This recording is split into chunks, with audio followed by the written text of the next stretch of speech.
Hello and welcome to the UK Minifigure Collectors YouTube channel, the only channel that focuses primarily on minifigures. Today I have something very obscure to show you. In fact, if you're not from the UK, I'd hazard a guess that you don't even know these guys exist. They're called Zig and Zag, and they were twin alien puppet TV presenters that originated in Ireland in the late 80s, but shot to fame in 1992 when they were added to the Big Breakfast Show in England. Now obviously there was only two characters, Zig on the left and Zag on the right.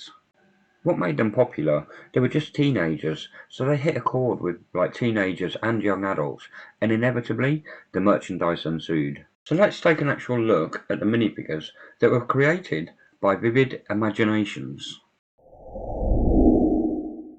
Now if I bring in a carded example, you can see that lovely colouring, lovely and bright here, and that traditional sort of 90's cartoon style. On the back it shows you a nice little checklist of all 6 sculpts. We'll take a look at that in a minute. We have there Zig and Zag, and if I remember right, the Zog logo is actually the planet they come from. But you have the Vivid Imaginations logo on the top. Lovely bright cartoon characters. And then the actual figure itself in the bubble. Collect them all. Cool. That's kind of like how they talked at the time as well, if I remember rightly. One thing that stands out is that lovely font of the Zig and Zag logo there. They've got some pretty sort of whacked out names like Camel Flapper Zig and Trendy Zag. And on the bottom left you can see some information there, and it's worth noting these were released by Double Z Enterprises in 1994, so 2 years after they made their television debut on English TV. But it's a lovely carded example. I'll just pop that down at the back and we'll start having a look at some loose ones. So if I can just get the first figure, here's this one, Banana Man Zig. So he looks like he's actually wearing a banana as a hat here. Just a bit strange. Like I said, there's no sort of overly detailed sculpting on this. They're just very simple, plain sculpt, but nice bright colouring.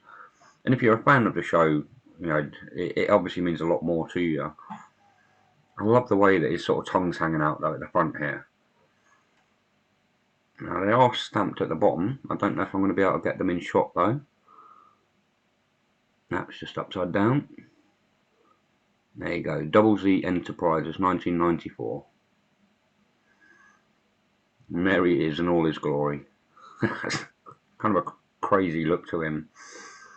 So size wise they're a little bit bigger than muscle figures. It's quite a nice size really.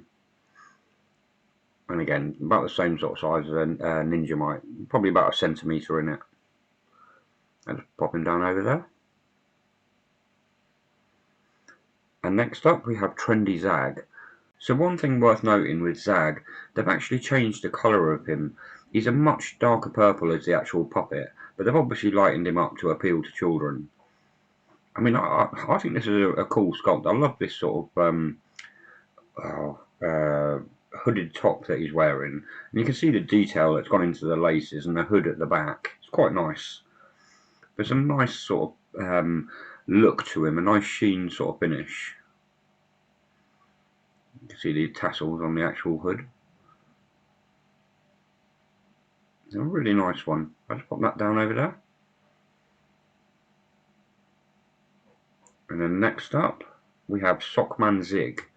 Now this is my favourite of all the sculpts. It's just a bit more crazy, what I remember of Zig and Zag. A bit more outlandish. On the back it's got that Sockman. It's supposed to be some kind of superhero if I remember rightly. It's a long time since I've seen the show. But really nice detail on these socks, and nice that he's wearing 2 different colours as well.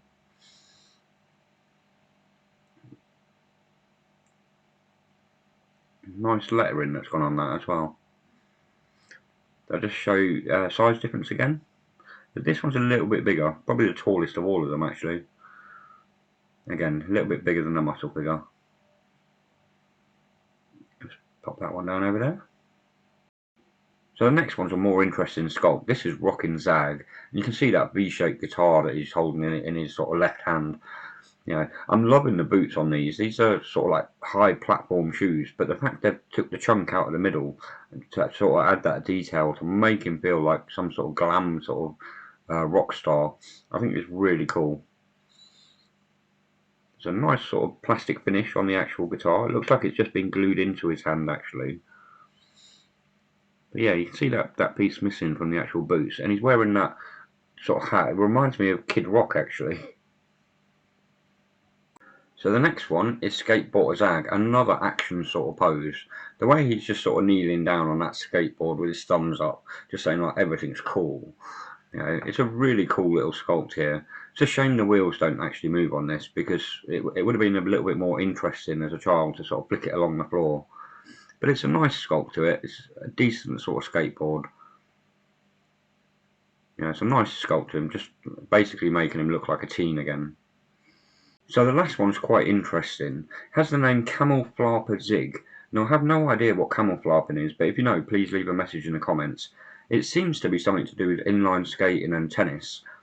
But I love this sculpt, the way he's just sort of sitting on his backside. Looks like he's sort of falling over. Again, there's a little bit more detail on this piece to some of the others. There's a nice little flower on this sort of wristband on his right arm. And you can see the detail in the actual tennis racket there. And especially on the glasses as well. But it's a nice sort of fun piece. And what I'd like to do now is get on with the show reel.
For me, getting these was actually like a big nostalgia hit.